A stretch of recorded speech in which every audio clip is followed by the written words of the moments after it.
Ladies and gentlemen, welcome to the Power of One. Today, we are watching Avatar The Last Airbender, the live action.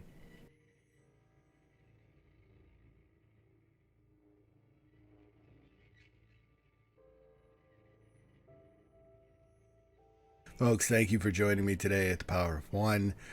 In honor of 1,000 subs, one of the things that was suggested that I do was give a review of the Avatar live action movie, because apparently my commenters hate me. No, I've heard nothing but terrible things about this. I am curious how he would condense the entire first season into an hour and 45 minutes, which is probably why it didn't end up going so well. Yeah, this is going to be a thing. I could do a speech here about self harm, but given that I'm going into this willingly, no. Once again, I greatly appreciate the 1,000 subs. We're still growing, and folks, I cannot tell you how much this means to me, because this means that I'm doing something right. It means that I'm connecting with people. It means that we're helping each other here. And honestly, that's what I want to do with this. Obviously, I do have some personal goals. I would like to make this a full-time thing. But that's way down the line. I understand this. But if I can do this full time for you folks, then great. More videos, more content, better stuff. I really can branch out into things like Twitch and honestly just bring our community together, bring more people into our community.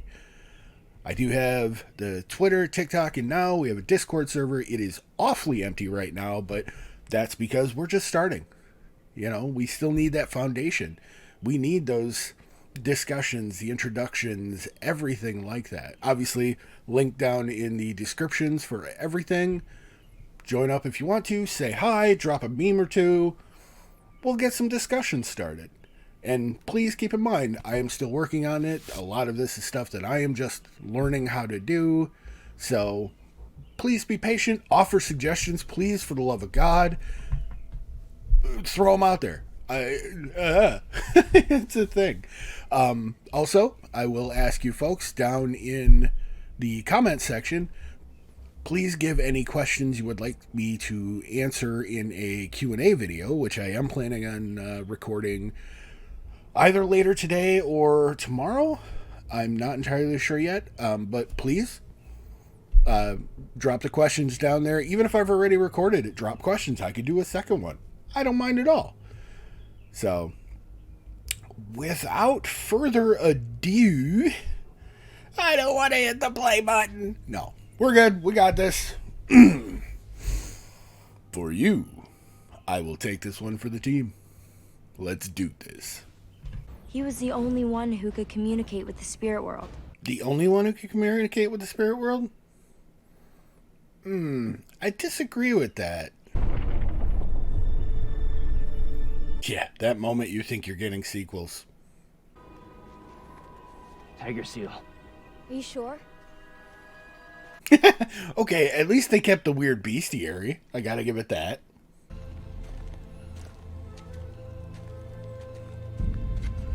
Appa! So going back to the beginning, the narration, which, to quote a famous channel, narration, she said that the Southern Water Tribe was once a big city. When did that fall apart? I mean, was it 100 years ago? Because they never even implied that kind of thing in the show. And you would think if it was a big city, it would just be a fairly empty city right now, right? Why did they devolve into tents and this kind of thing? I'm already not liking this. Hey, I know this actor. Terrible movie or not, Appa will make me smile. My nephew wants me to perform a little test. This is Iroh? My name is Iro. That's why everybody makes the distinction between Iroh and Iro. Ah, okay. I got you. I got you. So the way they have him, like with the downward head tilt and this clueless look about him, like he looks like he's brooding, and that's just not Aang. Your destinies are tied, Zuko. That you can be sure of. All right, so yeah, this guy is not Iroh. He's definitely Ero. Is it okay if you tell me your name? The monks named me Ang. Ang? Butter right. Momo! Get behind me.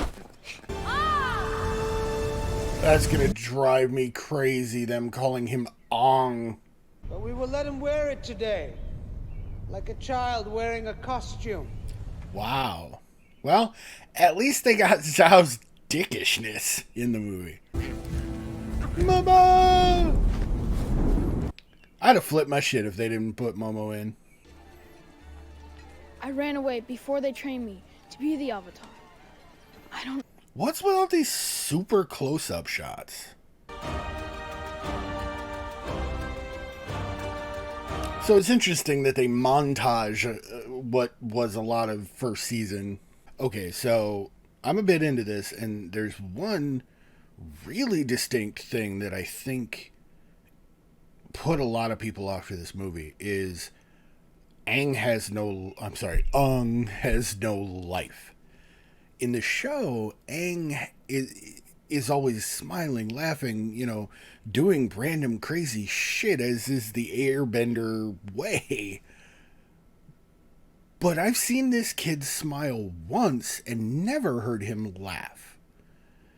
And that's one of the things that I'm sure rubbed a lot of people the wrong way, because this is like an emo version of Aang. And what? No. Like, part of the show itself is the fact that even out of time and saddled with such a responsibility as a child, he still kept going. He still had that ability to laugh, to have fun, to find those random moments of joy in life. And this kid does not seem to be able to. 1, 2, 3. My son doesn't find this person first, and he turns out to be the Avatar. Not liking the actor, not liking how they had the actor portray Ozai, I should say. I have nothing wrong with that actor. He's a great actor. His father mocked him and said, I should bring your sister up here to beat you. Oh, wow. They found an actress who was good at crazy eyes. He can get back to the spirit world. I don't think that's a good idea. We started a rebellion. Yeah, we started a rebellion. Talk him out of going to get the spirits on our side. I don't remember the mask having that lion's mane of weird hair.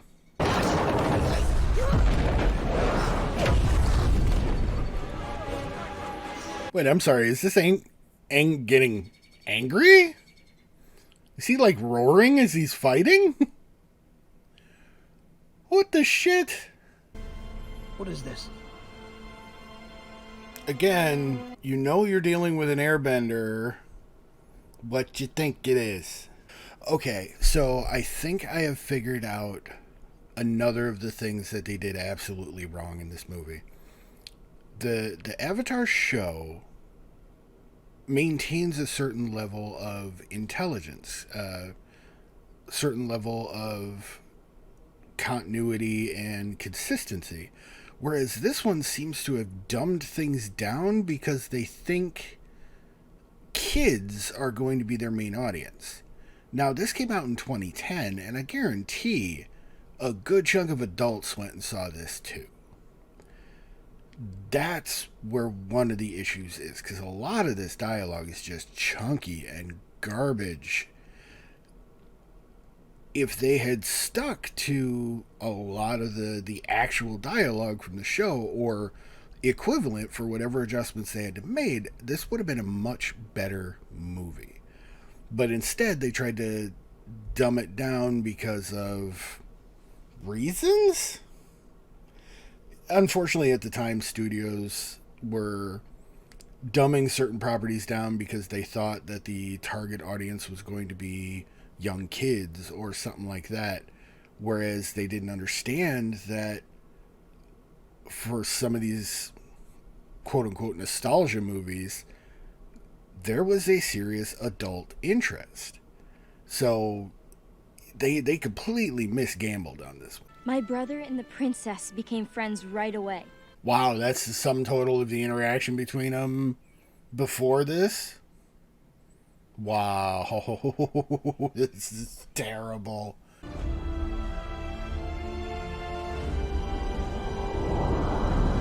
And that's another thing that I don't understand is why are they having him do this like 9-step flippy hop thing to airbend? It's like, okay, yeah, they had sub movements, but it wasn't that.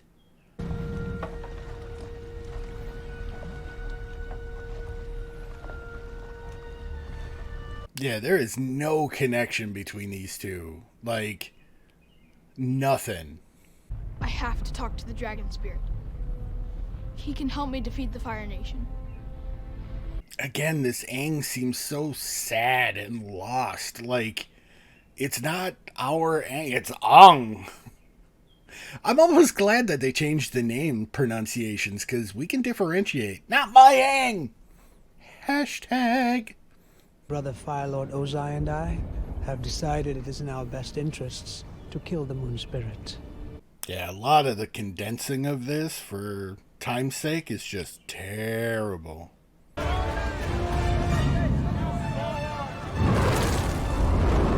Now, what I'm wondering is why would that even register on a radar, though? Because there's those fire rocks all over the place. Well, the first real close-up shot of Appa's face, it's kind of nightmare fuel.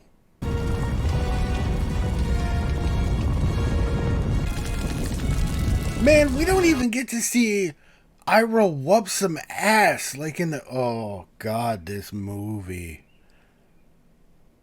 One of the best scenes in the show is when we finally get to see Iroh whoop some ass. And they deny us that by some big threatening... Oh, my God, people. Why did you think this was a good idea? Did you not pre-screen this? As the Avatar, you are not meant to. Oh, we're back on Emo Aang. I'm scared. Don't make me any more scared. Alright, legit. A touching moment. Too little too late to save this fucking movie, though. They're gonna give him a different ending than in the anime? Because if these four just whip his ass, that'll be awesome for me. Alright, that's harsh as hell.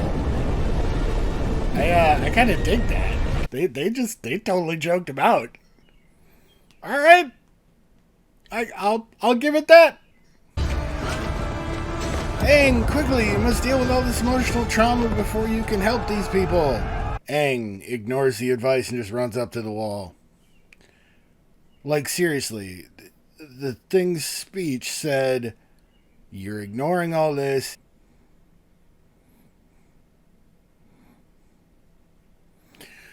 So what could have been one of the greatest endings of this crap movie with the giant water beast thing that he did in the animation, they went with giant tidal wave?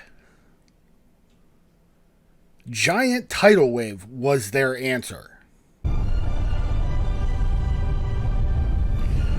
Oh, wow, okay, so it's not even tidal wave. It's let's scare the Fire Nation into leaving.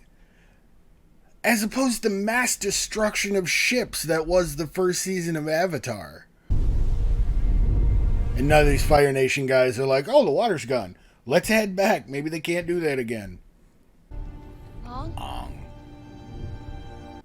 I had to hear that one more time before this movie was over.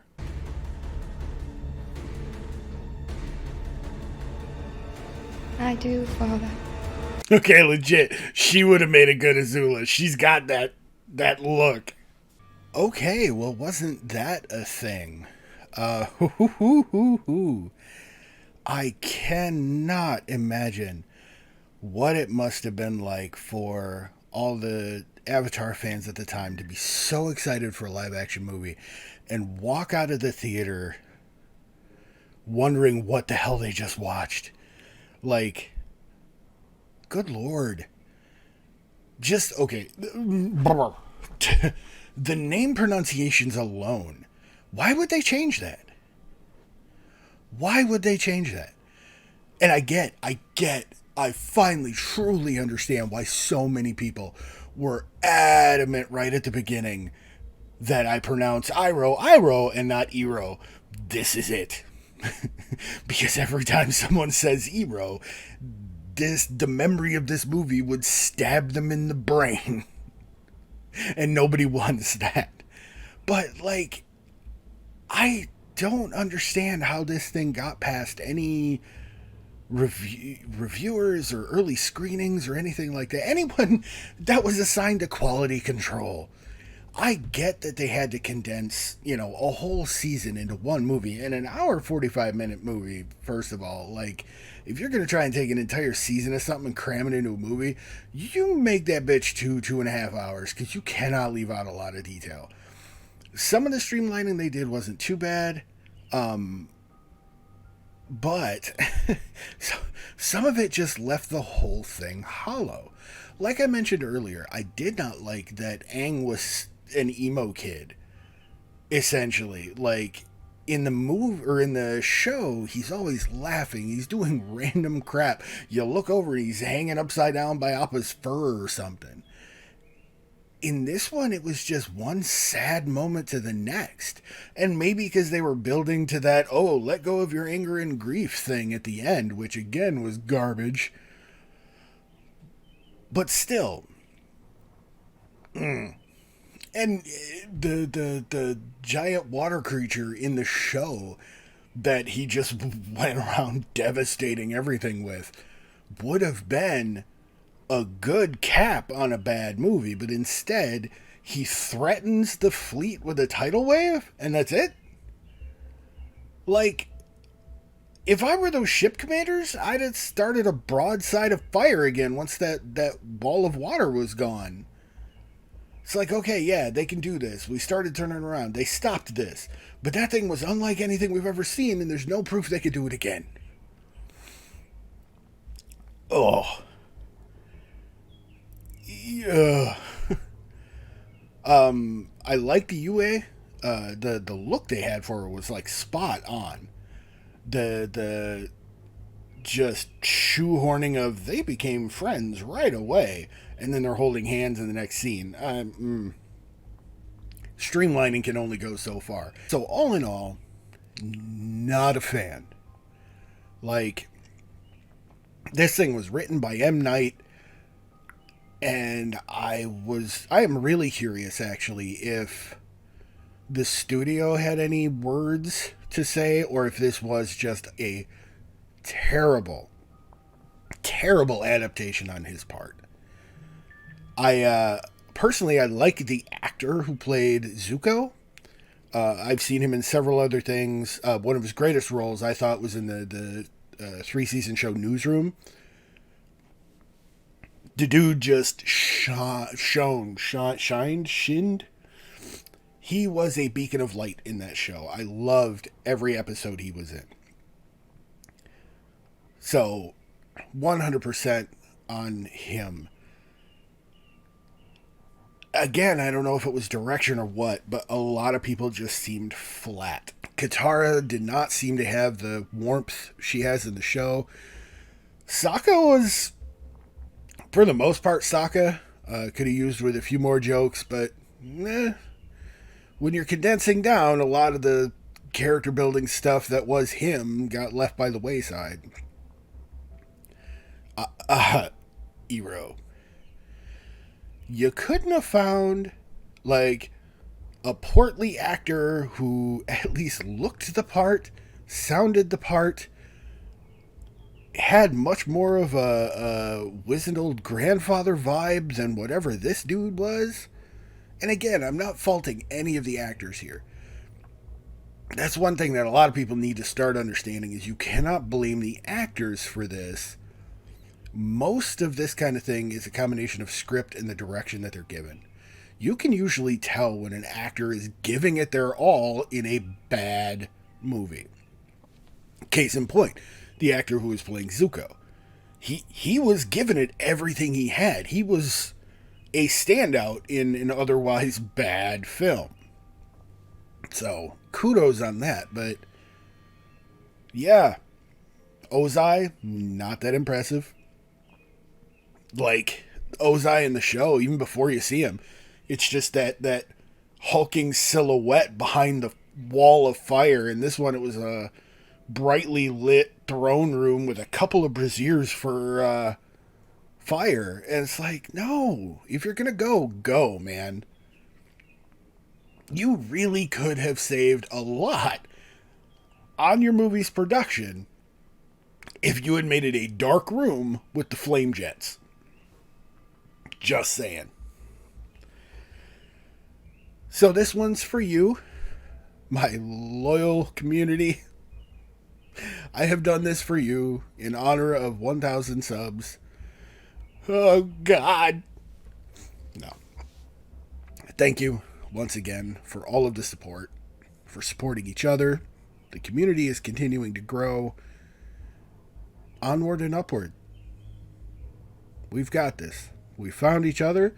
Let's bring more into the fold. As I mentioned earlier, I got the Discord server set up now. Link should be down in the description. It's empty for now. I'm working on it, and obviously as more people come in, we'll build that up. But we've got this. And remember, take it to heart. You are a power that can change the world. I am a power that can change the world. Together we are still one power. And one power is all it takes, folks. I will catch you in the next one.